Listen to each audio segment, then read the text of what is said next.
Bismillahirrahmanirrahim. Perkenalkan, nama saya Salma Azhar Fadilah. NPM saya 10222013. Saya dari kelas C1 Akuntansi. Di sini saya akan mereview atau mempresentasikan hasil materi dari mata kuliah Pendidikan Agama Islam. Sebelumnya saya berterima kasih kepada Bapak Dr. Budi Jatmiko yang telah mempersilahkan saya untuk memenuhi salah satu tugas evaluasi tengah semester ini. Untuk materi Ma'rifatul Rasul terbagi menjadi 4 bagian. Ada Hajatul Insan ila Rasul, ada Ta'rifur Rasul, ada Maknatul Rasul, dan yang terakhir ada Sifatul Rasul.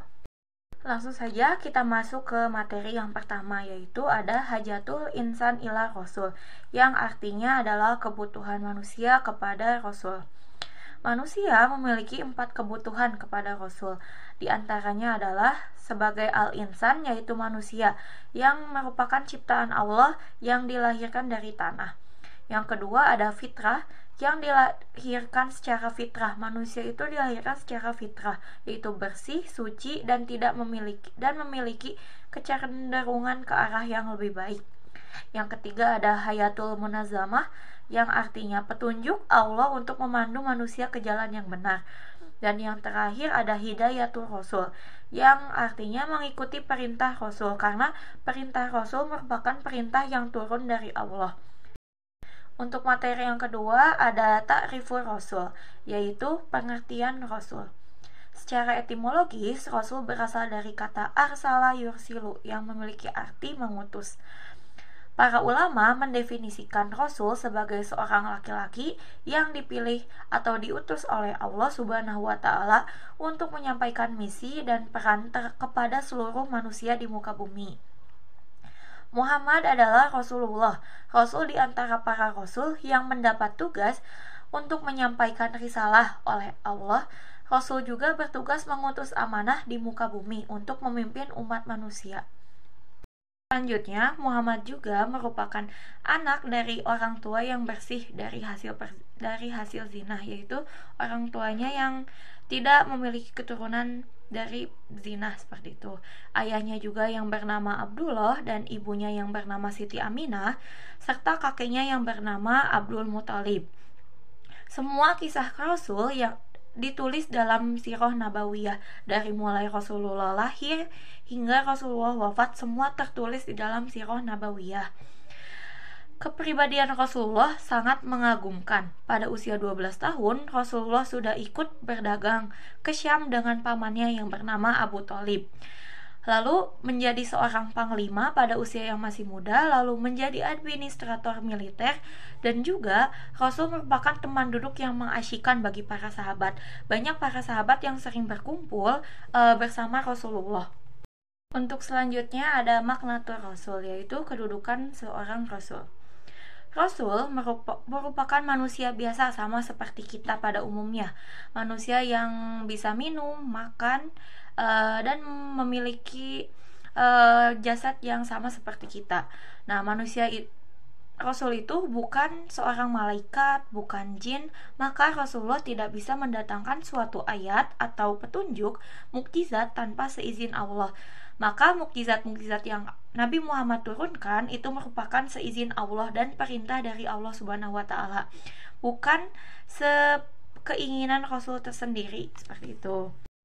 Seorang Rasul dimaksum oleh Allah, yaitu dimaksum di sini adalah terpelihara dari dosa-dosanya, dari kesalahan-kesalahannya. Karena waktu itu Rasulullah pernah ketika kecil ada peristiwa pembelahan dada, yaitu Rasulullah dibersihkan dadanya oleh para malaikat. Maka dari itu Rasul dimaksum oleh Allah seperti itu. Dan Rasulullah juga memiliki akhlak yang sangat agung. Akhlak Rasulullah itu seperti Al-Quran, karena semua perbuatan dan perkataannya merupakan sunnah teladan yang baik.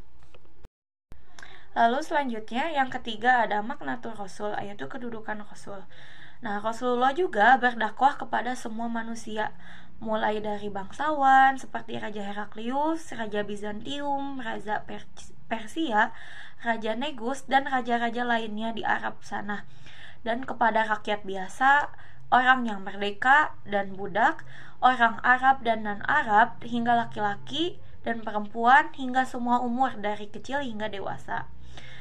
Nabi Muhammad adalah sunnah. Sunnah berasal dari Nabi yaitu qauliyah, fi'liyah, takririyah. Apa itu qauliyah? Qauliyah adalah segala perkataan Rasulullah. Jadi semua perkataan Rasulullah yang keluar dari mulut Rasulullah merupakan sunnah. Yang kedua ada fi'liyah. Fi'liyah adalah segala perbuatan Rasulullah. Sama seperti perkataan, perbuatan Rasulullah juga merupakan sunnah yang harus dilakukan. Yang ketiga ada takririyah, yaitu ketetapan Rasulullah. Ketika Rasulullah menetapkan sesuatu hal, maka itu juga termasuk ke dalam sunnah. Selanjutnya ada sifatul Rasul, yaitu sifat-sifat Rasul. Rasul memiliki 4 sifat utama. Yang pertama ada sidik, yaitu yang artinya benar. Semua perkataan Rasulullah ada benar, sebagaimana dalam Quran surat Az-Zumar ayat 33, yang artinya, dan orang yang membawa kebenaran Muhammad, dan orang yang membenarkannya, mereka itulah orang yang bertakwa. Selain memiliki sifat sidik, yaitu benar, Rasul juga memiliki sifat amanah, yaitu dapat dipercaya. Semua perkataan yang Rasulullah ucapkan adalah benar dan wajib kita percayai, karena Rasulullah mustahil untuk berdusta. Sebagaimana dalam Quran surat Al-Haqqah ayat 44 hingga ayat 46 yang berbunyi A'udzubillahi minasyaitonirrajim. Walau taqawwala alaina ba'dul aqawil la akhazna minhu bil yamin summa laqata'na minhul watin, yang artinya, dan sekiranya dia Muhammad mengada-ngadakan sebagian perkataan atas nama kami, maka kami pegang dia pada tangan kanannya, kemudian kami potong pembuluh jantungnya. Sifat Rasul yang selanjutnya yang ketiga yaitu fatonah, yang artinya adalah cerdas. Sebagaimana yang kita ketahui, Rasulullah memiliki kecerdasan yang sangat luar biasa. Karena pada masa itu, Rasulullah diturunkan ke bangsa Arab yang dimana keadaan bangsa Arab adalah buta huruf, yaitu tidak bisa membaca bahasa Arab. Sebagaimana dalam Quran surat Al-Jumu'ah ayat 2, yang artinya, dialah yang mengutus seorang Rasul kepada kaum yang buta huruf dari kalangan mereka sendiri, yang membacakan kepada mereka ayat-ayatnya, menyucikan jiwa mereka, dan mengajarkan kepada mereka kitab dan hikmah yaitu sunnah, meskipun sebelumnya mereka benar-benar dalam kesesatan yang nyata. Sifat Rasul yang keempat yaitu adalah tablik, yang artinya menyampaikan. Rasul menyampaikan perintah dan larangan dari Allah Subhanahu wa Ta'ala yang turun langsung dari Allah Subhanahu wa Ta'ala. Selain sifat keempat Rasul tadi, Rasul juga dalam berdakwah, Rasul perlu iltijam, yaitu komitmen. Rasul tidak bergeming sedikit pun atau tidak merasa terganggu dalam menghadapi tipu daya kaum Quraisy dan musyrik dalam menyebarkan agama Islam. Sebagaimana yang kita ketahui, dalam menyebarkan agama Islam, Rasul banyak mendapatkan gangguan dari para kaum Quraisy dan kaum musyrikin, mulai dari pamannya, ada yang dari pamannya, ada dari teman-temannya maupun masyarakat dari Arab sana. Tipu dayanya bisa berupa ejekan, cemoohan, hingga Rasulullah pernah hampir dibunuh oleh kaum Quraisy. Sekian yang dapat saya sampaikan. Mohon maaf apabila ada kesalahan dalam penyampaian materi. Ditutup saja dengan doa, Robbana atina fid dunya hasanah wa fil akhirati hasanah wa qina azabannar. Aqulu qouli hadza wa astaghfirullah li wa lakum. Wassalamualaikum warahmatullahi wabarakatuh.